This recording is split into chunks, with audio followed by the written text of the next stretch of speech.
একটি গাছে ধরে আছে ৮ প্রজাতির আম। এই গাছ থেকে ১২ মাস পাওয়া যাবে বিভিন্ন জাতের আম।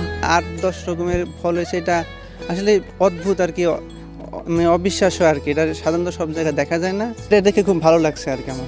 মিয়াজাকি, পালমার্ক, থাই জাম্বু, কাটিমন, বাড়ি আম ১১, কিউজাই, হিমসাগর ও ব্যানানা জাতের মোট ৮ প্রজাতির আম ধরে এ গাছে। এখানে আম্রপলি আছে একটা ভালো জাতের, এবং রঙিন আম আছে কিছু, যেটা হলো আপনার মিয়াজাকি, পালমার, আলফানসো।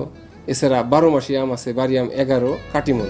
মাদারীপুরের মোস্তফাপুর হর্টিকালচার সেন্টারে ২০২২ সালে একটি উন্নত জাতের আম গাছ রোপণ করা হয়। বিভিন্ন প্রজাতির ফুল ফল গাছের সমৃদ্ধ এই সেন্টারের প্রধান আকর্ষণ বৈচিত্র্যময় এই আম গাছ। কিছু আম ছোট, কিছু আম বড়, কিছু আম গোল, আবার কিছু আম আমাদের যে কলা খাই কলার মতো দেখতে হয়।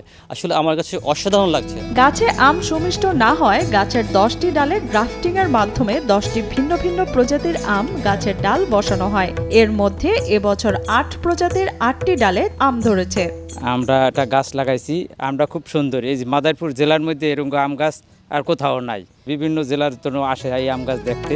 এমন বৈচিত্র্যময় আম গাছ দেখতে প্রতিদিন অনেক বাগানপ্রেমী ও দর্শনার্থীরা ভিড় করেন মোস্তফাপুর হর্টিকালচারে। পাশাপাশি নিজের বাড়িতেও এ ধরনের আম গাছ লাগানোর ইচ্ছা পোষণ করেন তারা। এখানে আসছি এবং আইসা আসলে অবাক হয়ে গেছি যে আসলে একটা গাছে অনেক রকমের আম হয়েছে।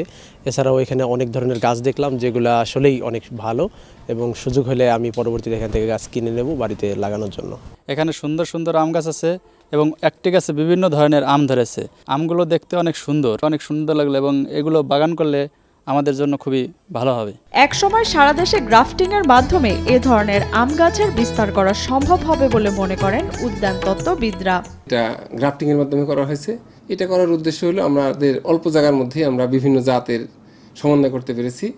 প্লাস এখানে ১২ মাসি জাত সমন্বয় করার ফলে আমাদের সারা বছরই কৃষকদের এটা চাহিদাটা পূরণ করতে পারবে। নতুন একটা গাছ করতে গেলে আমাদের ২-৩ বছর অপেক্ষা করতে হয়, তার কারণ আমাদের প্রুনিং করে ডাল জন্মানোর পর সেইভাবে আমাদের নতুন ডালে আবার কলম করতে হয়। একই গাছে বিভিন্ন প্রজাতির আমের সংমিশ্রণ তৈরি করে বছরের লম্বা সময় ধরে এই গাছটি থেকে আম পাওয়া যাবে। এই গাছটি ইতোমধ্যে জনপ্রিয়তাও পেয়েছে বেশ। আরও গাছ তৈরি করার পরিকল্পনা রয়েছে বলে জানান এই কৃষি কর্মকর্তা। আমরা গত বছর প্রায় ৪০ জনকে এইভাবে আমরা ৫ থেকে ৬টি জাতের সমন্বয়ে চারা উৎপাদন করে আমরা ডিস্ট্রিবিউশন করেছি।